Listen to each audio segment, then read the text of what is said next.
Assalamu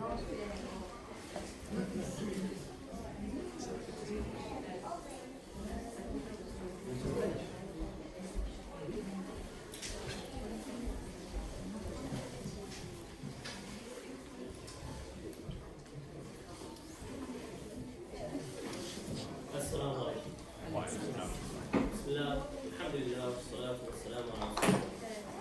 So first of all, I'd like to welcome everybody for taking their time to come and listen to myself talk today. Hopefully I can impart something on you, inshallah, that is of benefit. I know I benefited myself greatly whilst researching this short talk. I don't know what people have in their minds, but I've kind of left the title ambiguous on purpose so that people can come in. Maybe it's what you're listening, maybe it's what you're expecting, maybe it's not what you're expecting, but hopefully maybe I can affect at least a few of you, inshallah, to my main message that I'm going to say today. So first of all, before I get into the main body of the talk, I want to lay down a few principles that we probably all know already anyway. First of all, Allah subhanahu wa ta'ala has revealed the book, the Quran.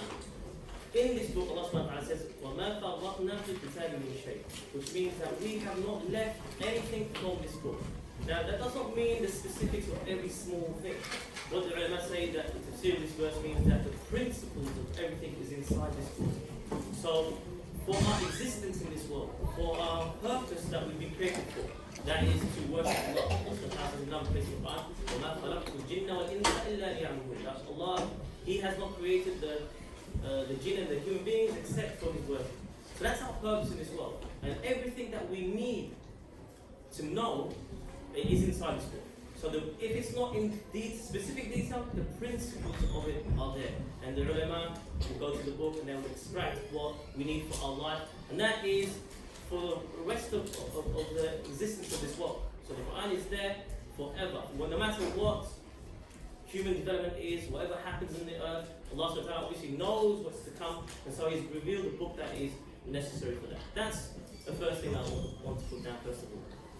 Secondly, the fact that Allah subhanahu wa ta'ala has categorized the people of their judgment into three groups, and He mentions this in Surah Al-Raqqa. He says, فَأَصْحَابُ الْمَيْمَنَةِ مَا أَصْحَابُ الْمَيْمَنَةِ, that you have the right hand people, the people of the right hand. So these people will go to paradise. Then He says, وَأَصْحَابُ الْمَشْأَمَةِ مَا أَصْحَابُ الْمَشْأَمَةِ. Then you have the people of the left hand. So these are the people that have been decreed to go to Jahannam. Then there's another category, وَالسَّابِقُونَ السَّابِقُونَ. These are the forerunners. These are the people that will go to the highest parts of Jannah itself. So Allah subhanahu wa ta'ala has made an express category within the people of the right hand. They are the sabiqun, the forerunners, the people that were the fastest to do the good deeds there. أولئك المقربون, Allah subhanahu wa ta'ala says that they are the ones that are the closest to Allah. They are good and close to Allah. في جنات النعيم, in paradises, not just singular, in paradises of pleasure. And then Allah mentions a very important piece of information. ثُلَّةٌ مِّنَ الْأَوَّلِينَ, that a multitude of the first generations. So a lot of people from the first generations. And then He says, وَقَلِيلٌ مِّنَ الْآخِرِينَ, and a few from the later generations. So automatically Allah subhanahu wa ta'ala has told us, a lot of people are going to go to Jannah from the early generations, but only few from the later generations. And we can see that if we look at the piety of the early part of this ummah, and how many people that they memorize the Quran, for example, memorize hadith, and memorize all the things that the Islamic knowledge and the practice of Islam was far greater than you see the practice of this later part. So that part you can see was already coming true. So Allah subhanahu wa ta'ala has categorized these three groups. He's told us about these three groups. It's going to happen, no averting them. Now we need to aspire. Having known this now, we need to aspire to try and be in a sabiqun. Some people will say they've got a defeatist attitude. They say, if I get the lowest part of Jannah, I'll be happy. Of course you'll be happy. If you're in the lowest part of Jannah, you will be happy. Anybody who enters Jannah, they will think that they have the best Jannah. They will think that there is nobody better than them and that they have the best pleasures. But they're not privy to the people that are above them. They don't know what's in the higher Jannah. So those people that are in the lower Jannah, of course they'll be happy. But we shouldn't aspire, or we shouldn't try and work just to get a small foothold in the lowest part of Jannah, because we don't know. We need to do as many good deeds as possible. Not that we are relying upon our deeds, because nobody enters paradise with the deeds. I said that, and he said, not even myself. And the companions, they were amazed. And he said, if it was that Allah was to immerse me in His mercy, that even the Prophet would enter the paradise. But the point being is that we exert ourselves in good deeds to try and attain those higher levels of paradise.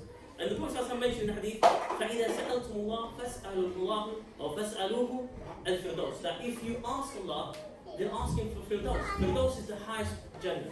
Yeah, the sky, it's just below the throne of Allah. Those people, they see Allah, the best thing in the paradise, the best of all the pleasures is seeing Allah, looking at Allah, and Allah subhanahu wa ta'ala, He reveals Himself to the people of Firdaus more often than the other paradises. So those people have the utmost pleasure in paradise. So the Prophet said, if you ask Allah, ask for Firdaus. That means have high aspirations. Don't say, oh, if I just get into Jannah anyway, I'll be happy. Yeah, but have high aspirations.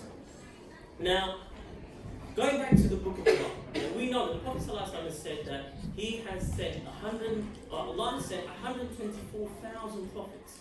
124,000 prophets. 315 of those have been messengers, meaning that they've been given a book, a Sharia, a law. Now, in the Quran, there's only 25 that are mentioned. So there's a multitude, a great number of prophets that are not mentioned at all. But Allah subhanahu wa ta'ala has mentioned in the book what we need for guidance.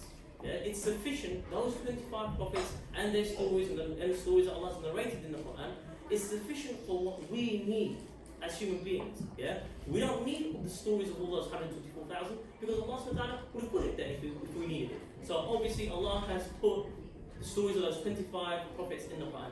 And even those, Allah has selected certain stories, yeah, from those 25 prophets to put inside the Quran. Now we need to think.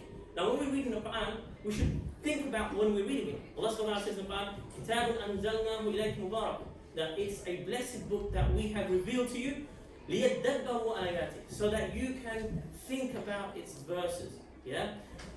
وَلِيَتَذَكَّرَ أُولُو الْأَلْبَابِ, and so that people of understanding can understand, take that, extract higher meaning. So this book is not just a book of stories and so that we can say, oh yes, nice story, but we need to reflect, think and reflect upon the meanings, reflect upon the stories, and see what the message that Allah subhanahu wa ta'ala is saying. Why has Allah chosen this story and put it in the Quran? What can I draw from this story? That's what we need to do. So because that's what people of understanding do. Ulul albab. وَلِيَتَذَكَّرَ ulul albab. Those people of understanding, they will extract those stories there. Also Allah subhanahu wa ta'ala says in another place, لَقَدْ كَانَ فِي قَصَصِهِمْ إِبْرَةٌ, that there is in their stories points of admonition, things that you can take of benefit. لِأُولِي الْأَلْبَابِ, for those people that have understanding. Yeah, so if you have understanding, you will understand these stories. مَا كَانَ حَدِيثًا يُفْتَرَى. It's not a fabricated story. These stories of the Quran, they happen, they're not fabricated. وَلَكِنْ تَصْدِيقَ الَّذِي بَيْنَ يَدَيْهِ وَتَفْصِيلَ كُلِّ شَيْءٍ. But this is a affirmation of what has already come before. We know the stories of Zakaria, Isa, and all the prophets, they came in previous books as well. So it's an affirmation of what came before. وَهُدًى وَرَحْمَةً لِقَوْمٍ يُؤْمِنُونَ. And Allah subhanahu wa ta'ala says, and a guidance and a mercy, yeah, لِقَوْمٍ يُؤْمِنُونَ, for a people that believe. Yeah, so these stories are a guidance. So we take guidance from these stories. Now coming on to my putting down these principles, putting down so that you can understand where I'm coming from, with a story that I want to relate to you in the Quran, where it's the wife of a person called Imran. So Imran, some ulama say that he was a pious person, some say that it was a tribe, yeah, from Bani Israel. But important part is Allah subhanahu wa ta'ala says, إِذْ قَالَتْ امْرَأَةُ إِمْرَانَ رَبِّنَا إِنِّي نَذَرْتُ لَكَ مَا فِي بَطْنِي مُحَرَّرًا. That she made a dua. Her name was Hannah. Yeah? She was a very pious woman, an extremely pious woman. And she made a dua to Allah that I have dedicated my baby. She hadn't given birth to the baby yet, but she said, I've dedicated this baby, yeah, for your service. Muharram. That this baby, when it's born, she's not going to make it, bring it up and teach it the ways of the world, like, what they would do in that time is similar to what we would think of, in this time for our kids. Yeah, think about, maybe not, we think about 11th class and GCSEs, university as well. So she's saying, no, none of that. Yeah, Muharram, that this baby is going to be in your service. Now, so she's got in her mind that it's going to be a boy. yeah, because the priests were boys in that time. So she was going to dedicate this child to the priesthood in the masjid there in Aqsa to become a priest, to be raised in the masjid and become a priest. فتقبل مني. So she was sincere in that, and she made dua to Allah, oh Allah, accept this from me. إنك أنت السميع العليم, that you are all hearing and you are all knowing. فلما وضعتها قالت ربي إني وضعتها أنثى. So when she gave birth, yeah, she gave birth to a girl, yeah. And والله أعلم بما وضعت, and Allah subhanahu wa ta'ala knows what she gave birth to. وليس الذكر كالأنثى, and the female is not like the male. That the male is not better than the female is not better than the male, but there are roles that each of the genders have for themselves. وإني سميتها مريم وإني أعيذها بك وذريتها من الشيطان الرجيم. So, and then she called her Maryam. So Maryam, you know, is the mother of Isa. And she said, وإني أعيذها بك, that I seek refuge with Allah, yeah, and her offspring, meaning Isa to come. وذريتها من الشيطان الرجيم. So she's thinking even further ahead. This is Hannah, the mother of Maryam, yeah, which is going to be the mother of Isa. So she's thinking about this child, which has not even been born yet, and the child that's going to come after that. Yeah, and thinking that their offspring. She doesn't know, but she's thinking and making dua for that. فَتَقَبَّلَهَا رَبُّهَا بِقَبُولٍ حَسَنٍ. And Allah subhanahu wa ta'ala, He accepted this from her. وَأَنْبَتَهَا نَبَاتًا حَسَنًا, and made her grow up into a pious girl. Yeah, so the story goes that Hannah, she gave Maryam to Zakaria alayhi salam. Zakaria was her uncle, and Zakaria alayhi salam, he brought her up inside the masjid, and she grew up to be such a pious girl. Yeah, وكفلها زكريا كلما دخل عليها زكريا المحراب وجد عندها رزقا. That when Zakaria used to go to her, he would find that she had fruits. Yeah, fruits that were out of season. So back in the day, there was no you've got transportation now, you can have all fruits from all seasons. That she had fruits that were out of season for that time in that place. So he says, قال يا مريم أنى لك هذا. So he says to Maryam, asks her, how have you got this? Yeah, and she says, قالت هو من عند الله, and she says, it's from Allah. إن الله يرزق من يشاء بغير حساب. That Allah subhanahu wa ta'ala, He gives to whoever He wishes, however He wishes, without any account. Now, this is the point here. Zakaria, what does he do? Yeah, he goes away and he says, هُنَالِكَ دَعَا زَكَرِيَّا رَبَّهُ. Allah subhanahu wa ta'ala says that Zakaria goes away. At this time, Zakaria did not have any children. He goes away and he says, he makes dua to Allah. He says, قَالَ بِحَبْلِ مِنْ لَدُنْكَ ذُرِّيَّةً طَيِّبَةً. He says, oh Allah, give me pious offspring. So he's been inspired. Yeah, he's been inspired by Maryam. Yeah, how she's brought up, how she's been so pious, she's attained such a level that now he wants to have a child in a similar way. Now, sidelining, if we see a blessing with somebody, yeah, we should make dua to Allah to have a similar blessing. Yeah. So sometimes shaitan comes to a person, makes them have hasad, makes them have envy, jealousy. Yeah. But a person should make dua for that person. If you feel that in your heart, make dua for that person that Allah blesses them. Yeah, and ask for the same. Allah subhanahu wa ta'ala will give you, and it won't decrease in Allah, and it won't decrease that person anyway. So this is a lesson for us. This story is a lesson for us. Yeah, as to why does Allah put this story in the Quran? Because of Allah is showing us, if you want the best for your child, this is the best for your child. To give them Islamic knowledge. Alhamdulillah, everybody here has already started that footstep. You've put your children in Islamic school. So that is the beginnings of this this journey of seeking knowledge. Now, like I said, these stories are not in the Quran for no reason. Allah subhanahu wa ta'ala says, أُولَٰئِكَ الَّذِينَ هَدَى اللَّهُ, that these are the ones that Allah has guided. So in another place of the Quran, He mentions a lot of different prophets, and then He says, these are the ones that Allah has guided. فَبِهُدَاهُ مُقْتَدِرٌ. Yeah, and with their guidance, or by their guidance, you follow in the same way. It's a command. If you look at the structure of that sentence there, then it's a command. There's no, it's not like the ulama say that if you see a command in the Quran, then it means that you should do that thing. It becomes wajib, that you have to do that. And we know that seeking knowledge, Prophet said, طلب العلم واجب على كل مسلم. That seeking knowledge, Islamic knowledge we're talking about here, is an obligatory act upon every Muslim. Yeah, so every Muslim needs to know a certain amount of knowledge of, for example, to read Quran and pray Salah, how to keep themselves clean, how to make wudu. So there's a bare minimum here that we're talking that every Muslim needs to know about. Now, I want to go on to further knowledge now. Yeah, so you've got a bare minimum that people need to know, but then you've got a higher level of knowledge that we should aspire for our children to gain. Yeah. Now, Allah subhanahu wa ta'ala says in the Quran, "Shahid Allah annahu la ilaha illa hu." Allah bears witness that there is no other God except for Him. Yeah. So Allah bears witness to that fact. Wal malaikatu, and the angels bear witness to that fact. Now, when you bear witness to something, you are on yaqeen, you are on certainty. Yeah. If you are bearing witness to something, that means you are certain of that fact. So Allah says He bears witness to that fact, obviously. وَالْمَلَائِكَةِ, and the angels. And then after that, وَأُولِي الْعِلْمِ قَائِمًا بِالْقِسْطِ, and those people of knowledge, yeah, always forever on the truth, on justice. Yeah. So we're not talking about any kind of alim that does not practice their knowledge, yeah, because that's not ilm. Knowledge is not just what you know and you can read off, and that's not knowledge. Knowledge, true knowledge, is what you practice, and you're sincere with that knowledge. Then that is knowledge. So Allah subhanahu wa ta'ala has mentioned that He's mentioned the ulama along with the angels, and along that these two, Himself obviously, and the two groups, they bear witness that He is one. So that's a great fact. That's a great honor that Allah has mentioned the ulama in that state. Also, the Prophet ﷺ said, "Man yuridillahu bihi khayran yufaqihuhu fid-din." Whoever Allah wants good for, He gives them an understanding of the deen. Yeah, that's very important. The Prophet ﷺ didn't say that if Allah wants good for somebody, He gives them money, or gives them status, or gives them whatever the things that people run after in this world. No. The Prophet ﷺ said if Allah wants good for somebody, He will give them understanding of the religion. Also in the Quran, we see that the dua, "Qul Rabbi zidni ilma." Yeah, say, "Oh my Lord, increase me in knowledge." Yeah. The Prophet ﷺ was never commanded to ask an increase in anything else.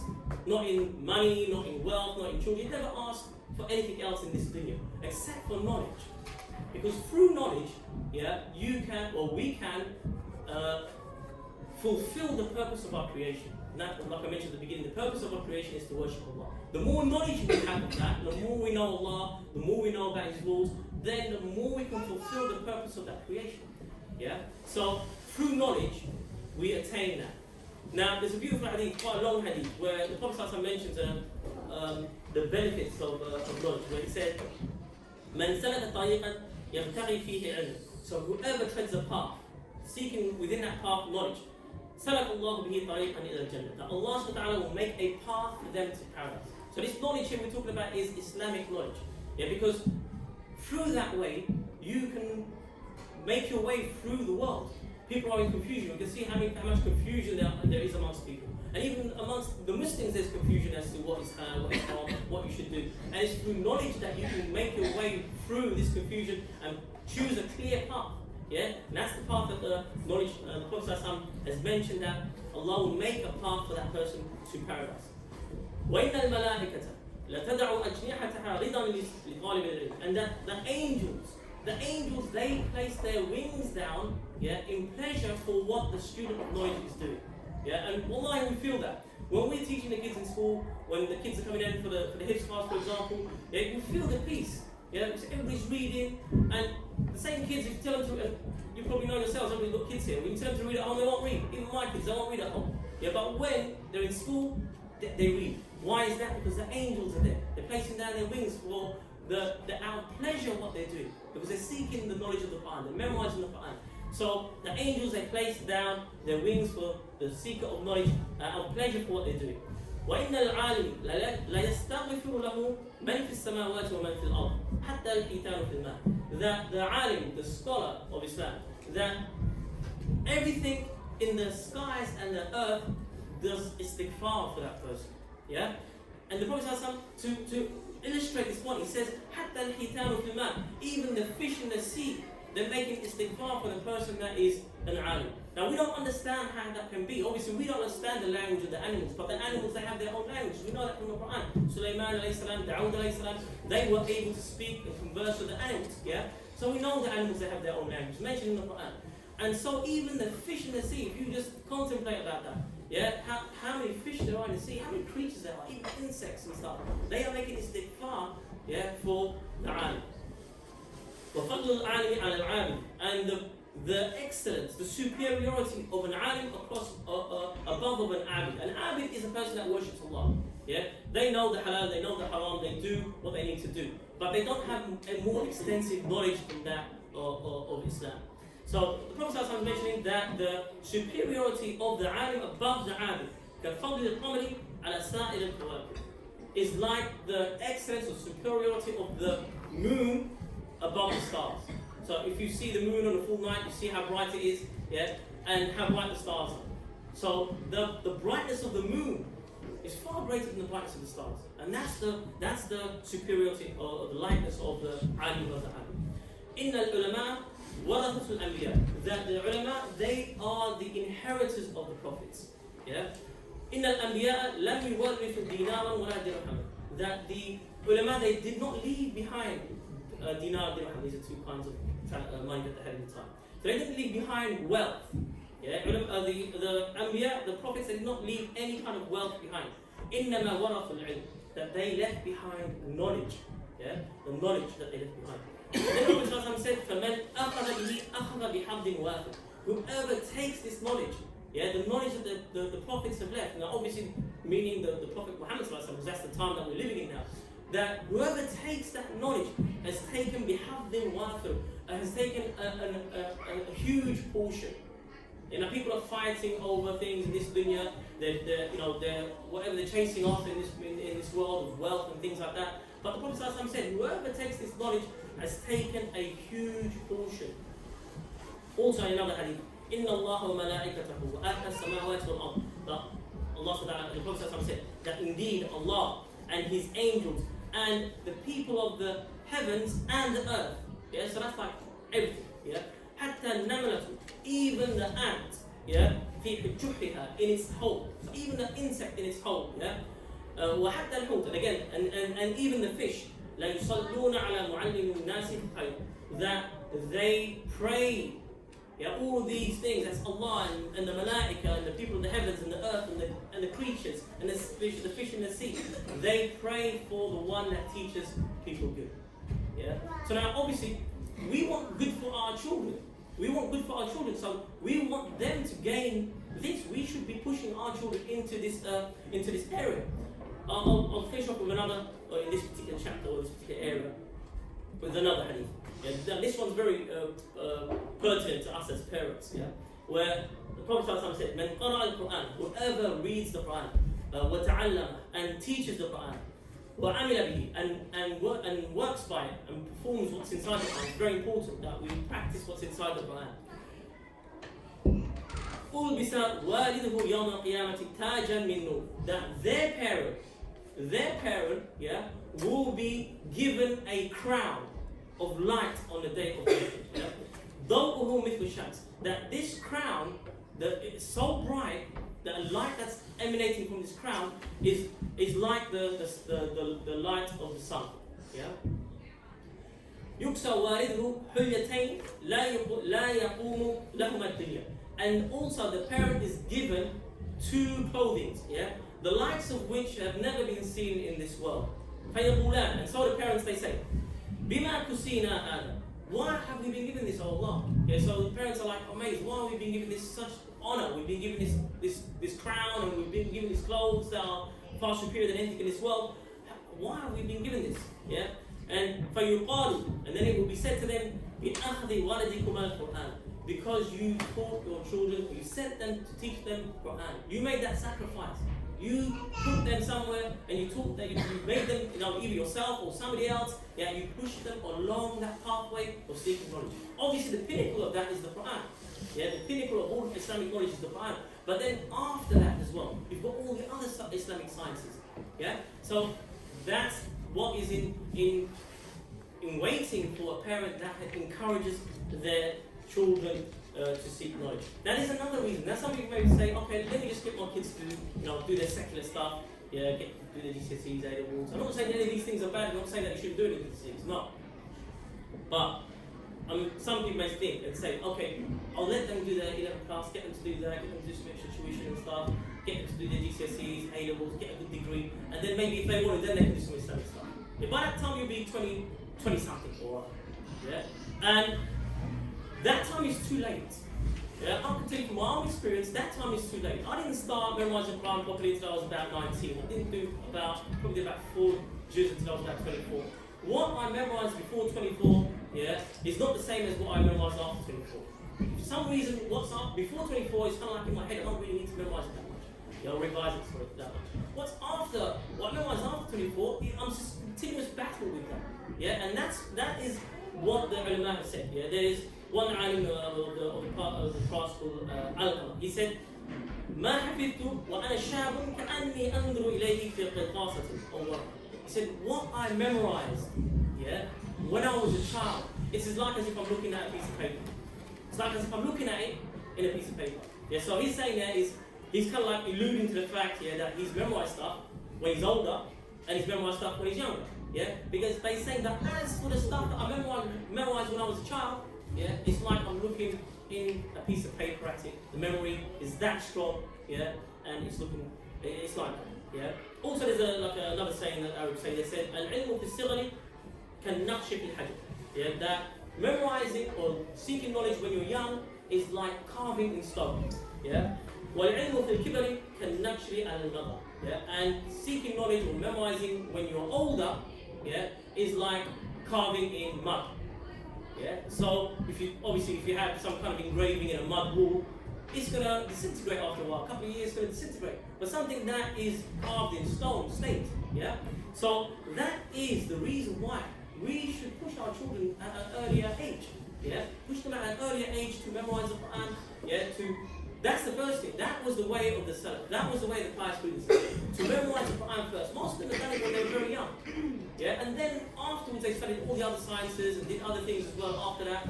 But that way, you will be able to expand their minds. Now, it really, really kind of hurts me at school when sometimes I try and headhunt some of the future kids for the Hifz class. I always do a Hifz class in school. So I'll go to certain parents and I say to them, why don't you put your child in a Hifz class? They do really well. They said, nah, they're too busy with tuition. And the child themselves, they're saying to me, Ustad, I want to be in a Hifz class. Yeah, and they're really pushing themselves forward. And that parent has not seized that opportunity. Because when they get older, they become teenagers, they've got friends and stuff. I don't know if they're going to want to memorize Quran at that time. But since the kids are in the school here, we've got this environment. Kids are looking at each other. They're competing with each other. Yeah, and they want to go further in Quran. Yeah, and for a child to say, I want to memorize Quran, if your child comes to you and says you that, subhanAllah, that's half the battle. That is the number one condition that we have in Hifz class, is that the child wants to be in Hifz class. We don't say that you have to finish Quran. We've got some kids that, well, we say that, but not really kind of in stuff. Yeah. But if they want to be in Hifz class, and we've had kids that come in there, they haven't finished Quran, we finished them off and they're fine because they want to do it. So if your child expresses that opinion, you should take that. Yeah, you should take that and push them into that. Now,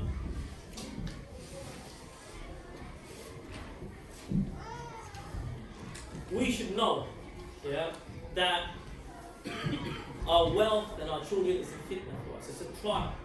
Yeah, Allah subhanahu wa ta'ala is seeing what are we going to do with this wealth? What are we going to do with these children that Allah subhanahu wa ta'ala has given us? How are we going to utilize this? Yeah, Allah subhanahu wa ta'ala says in the Quran, Ya ayyuhalladhina amanu qu anfusakum. Oh, you believe, save yourselves. Wa ahlikum nar. Save yourselves and your family from a fire. وقودها الناس والحجارة. A fire that the fuel of it is people and stones. عليها ملائكة غلاظ شداد. That upon this fire there are angels, that they're severe and they're stern. لا يعصون الله ما أمر. And they do not disobey Allah, what Allah subhanahu wa ta'ala has commanded them, ويفعلون ما يؤمرون, and they do what Allah subhanahu wa ta'ala has told them. So we have to look out for the best for our children. We need to think about what we're going to do for them in the future. How can we set them up in the best way? Now, many of us, our goals are tainted. Yeah, we have been given risk in this world. Yeah, the risk that we have been given, yeah, Allah has afforded us in this world, is so that we can perform the worship that He wants us to perform. But some people, they've made the risk itself a goal. Yeah, so the risk, taking that risk, that wealth, they made that the goal. No, that's not the goal. To amass as much wealth and property and cars and whatever your people sought after, that's not the goal. Allah has given us these things so that we can use them to achieve the higher goal. Yeah, and somebody said somewhere that put wealth in your hand. Keep the wealth in your hand and not in your heart. Meaning that if it's in your heart, the wealth is going to guide you. It's going to affect your decisions into what you do in your life. You're going to be seeking wealth only.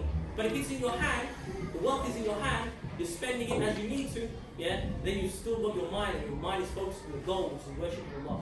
Yeah? So we've been given rizq, yeah, we've been given wealth, yeah, so that we can perform the worship of Allah. Now, one of the most beautiful things is to look at how the previous pious predecessors, the Salaf, you could say, yeah, the early generations, how did they seek knowledge?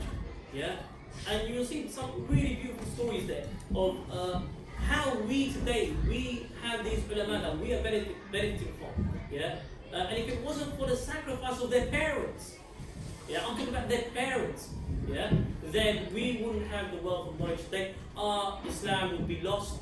We'd probably be like the Jews and the Christians, where they pray in every different way. There's no kind of unity between them. Everyone's got a different kind of belief, yeah, and our deen will be lost. Yeah, so Allah subhanahu wa ta'ala, yeah, has really protected our religion through the ulama over the centuries, yeah. And if you look at it, you see the sacrifice that their parents have made. So there is a famous scholar called Rabi'atul Ra'i. Rabi'atul Ra'i, he was the teacher of Imam Malik. Yeah, he was the teacher of Imam Malik. Everybody knows the Maliki madhab, one of the four schools of thought, famous schools of thought there. Now, his father, Rabi'atul Ra'i, his father was called Abdul Rahman. Yeah, and he was a mujahid. Yeah, and it was in the time when the Islamic empire was spreading, Islam was spreading rapidly. And he was on a military expedition in Khorasan. Khorasan is like Afghanistan, Uzbekistan, those kind of areas. And he left his wife. Yeah, he left his wife. Yeah, and she was pregnant. Yeah, and he left her with 30,000 dirhams. Yeah, he left her with 30,000 dirhams. And he went. And he stayed in the military expedition for 27 years. He didn't come back. Allah knows what the situation was, but 27 years he went. Yeah, and he left her with 30,000 dirhams. Yeah, and when he came back to Medina, 27 years later, imagine he comes back to Medina. 27 years later, he comes into the Haram, the Masjid Nabawi, and he sits down. And he sees a circle, yeah, a huge circle, yeah, and then the alim giving a dars. And in that circle, there's Imam Malik listening to this circle. There's all these other ulama in the circle. And he sees this alim, and he's giving this dars, and everybody's paying attention to this alim, and he's spreading his knowledge. And he's mutajib, he's like in awe of this person. How much good is being spread amongst the people. So he asks, who is this? Who is this person? And he says, Rabi'atul Ra'i, Ibn Abdul Rahman, your son. Yeah, your son. And so he goes back home, knocks on the door, and his wife lets him in, yeah? And he says to her, what did you do with the 30,000 dirhams? And she said, I spent it all in educating our son. Yeah, all of that money, as much as she could, she spent it in the education of their son. Yeah, and she said, look at the pious woman. She said, would you rather have 30,000 dirhams, or would you rather have, Rabi'atul Ra'i, your son, the alim, the sheikh of Imam Malik, as you see him today? He said, every time you have not wasted that 30,000 dirhams. Yeah. So now, because of that pious lady, yeah, she wasn't an alim, but she was an abid. Yeah. She invested that money in her son. You now have this alim that's the teacher and the sheikh of Imam Malik. Yeah, and how much of the ummah has benefited from their knowledge. Yeah, like I said, if it wasn't for these ulama, that Allah subhanahu wa ta'ala had not placed these ulama in the ummah, and there's many of them, yeah, then we wouldn't have our deen today. Yeah, that's one story. Imam Shafi, everybody knows Imam Shafi, another one of the schools of thought that is prevalent today. He was an orphan. He died, or his father died, and his mother took him, yeah, to Mecca, yeah, and she put him in circles of knowledge, yeah, and she did not get married. She did not get married. Her husband died, yeah, and she was quite young. He was quite young as well, and she didn't get married, yeah, and she spent all of her energy in educating her son. So they were very, very poor. Yeah, they were very, very poor. Now this is another thing. Don't expect that if you send your child into this field, then they're going to be rich. No, they're not going to be rich. Yeah, they're not going to break the bank by being an alim. That's for sure. Yeah, but what they're going to gain obviously is far greater than that. So anyway, so Imam Shafi, his mother, yeah, she is looking after him. She's putting him into different circles. Yeah? Now they were so poor, they didn't have, Imam Malik didn't even, Imam Shafi, he didn't even have any paper to write on. He didn't have paper to write on. So she would go through the government bins. So the government bins, they would throw away like official papers that they didn't need. But she would collect those papers so that Imam Shafi could write on these papers. And that's how poor he was. Yeah. But still slowly, Imam Shafi, from the, how blessed he was. Yeah, and from the dua of his mother for him, yeah, what the status and how he became. For example, like at the time we know that Imam Shafi was a student of Imam Malik. Yeah, so he studied from Imam Malik. But before he went to Imam Malik, he was so poor he couldn't afford the book of Imam Malik. So the book of Imam Malik was called Al-Muwatta. Yeah, that was a famous book still with us today of Imam Malik. But he couldn't afford it. Remember, in those days, he didn't have printers, so if you wanted a copy of a book, you'd have to pay somebody to write the whole thing out. Yeah? So he couldn't afford that. So he borrowed the book from somebody and he memorized the whole of Muwatta in 9 days. And he gave the book back. Yeah? So that was the brilliance of Imam Shafi. And behind him was his mother. Yeah? His mother, if she had got married or maybe did something else and thought about his, we wouldn't have Imam Shafi today. And if you study, you will see that how much benefit. Yeah, because Imam Shafi, he taught Imam Ahmad. Imam Ahmad was his student. Yeah, the Hanbali madhab takes the usul of fiqh, the usul of the madhab from Imam Shafi. Yeah, so you wouldn't have the Hanbali scholars. Yeah, that means you wouldn't have any of the scholars of Saudi Arabia because they're on the Hanbali madhab as well. Yeah, so there's such a huge input into what happens after from these people. And what's behind them is his mother, the sacrifice that she made. Also, Imam Bukhari, we know Imam Bukhari, yeah, the famous collector of an authenticator of hadith. He again was an orphan, yeah, and his mother sent him to Mecca. He came from like an area like Bukhara, which is like in Uzbekistan, those kind of areas, yeah, and he didn't speak Arabic. She sent him to Mecca to learn Arabic and to learn from the ulama, and we know the level that he reached. But she parted from him. She sent him there. Some people today say, oh, why don't you send your kids to Dar al-Ulum? They can memorize the Quran there, be a lot better. I say, oh, can't part from my child. Yeah? But here you have the mother sending them. If she didn't send Imam Bukhari to Mecca to learn, yeah, we wouldn't have Bukhari today. We wouldn't have Bukhari, what would we be? With that great authentication of hadith. To preserve the sunnah of the Prophet. Yeah? So there's many stories. We could go on, yeah, with these stories, and they're really beautiful stories. If you look at the stories of the past, yeah, and even up until today, yeah, there are so many people that have made sacrifices. If it wasn't for their sacrifice, we wouldn't have scholars to teach us our religion today. So we need to see, what do we want for our children? Wanting the best. What is the important? I'll leave you with a verse of the Quran where Allah subhanahu wa ta'ala says, he explains this well. He says, أَنَّمَا الْحَيَاةُ الدُّنْيَا لَعِبٌ وَلَهْوٌ. Know that the life of this world is just play and jest. Yeah, the life of this world is just play or jest. وَزِينَةٌ وَتَفَاخُرٌ بَيْنَكُمْ وَتَكَاثُرٌ فِي الْأَمْوَالِ وَالْأَوْلَادِ. And that is just an adornment. Yeah? وَتَفَاخُرٌ, and boasting, like mutual boasting between people. Yeah? وَتَكَاثُرٌ فِي الْأَمْوَالِ وَالْأَوْلَادِ. And amassing wealth and children. Yeah? People just putting up in their next big 4x4, the latest version of it. It's just a whole kind of competing with each other in the thing. Yeah? And then Allah says, كَمَثَلِ غَيْثٍ أَعْجَبَ الْكُفَّارَ نَبَاتُهُ. That it's like the rain, yeah, that has fallen upon the earth and the vegetation has grown. Yeah? And this vegetation, it amazes the tillers, the people that, the cultivators of the earth. ثُمَّ يَهِيجُ فَتَرَاهُ مُصْفَرًا. Then this cultivation, these plants, they die. And they become, first of all, they become like brown and yellow and they die. And then this vegetation ends up being much straw. Meaning that the life of the world is like this. Whatever we're seeking in this world of dunya, it's going to end up finished anyway. It's not going to stay forever. Whatever wealth that somebody amasses, eventually it will finish. Yeah? وَفِي الْآخِرَةِ عَذَابٌ شَدِيدٌ وَمَغْفِرَةٌ مِنَ اللَّهِ وَرِضْوَانٌ. And in the akhirah, the next world, there is a severe punishment. But also, وَمَغْفِرَةٌ مِنَ اللَّهِ وَرِضْوَانٌ. And forgiveness from Allah and His pleasure. وَمَا الْحَيَاةُ الدُّنْيَا إِلَّا مَتَاعُ الْغُرُورِ. And what is this life except for a deceptive enjoyment? Yeah? So, hopefully today, inshallah, maybe I might have, first of all, I've benefited from looking at this and reminding myself of this. Yeah? And hopefully I may have instill something in some of you here that, inshallah, you may think about sending your kids to memorize the Quran. First of all, that's the first thing.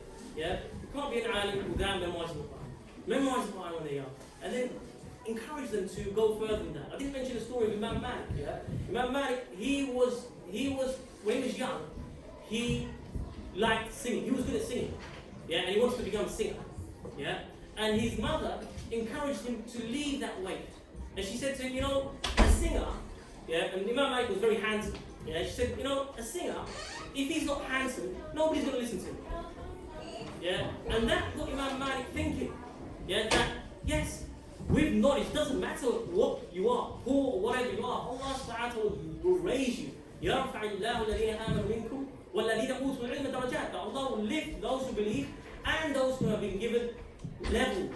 Yeah, levels in paradise because of the knowledge. Doesn't matter what you like, your physical appearance, or whatever it is you are. Yeah, Allah will lift you.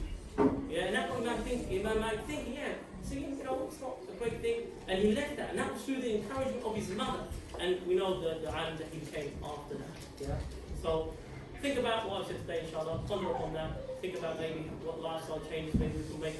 Yeah, to try and push our kids for that, and it's only us that we will get that reward, inshallah, in the after. Obviously, there was one.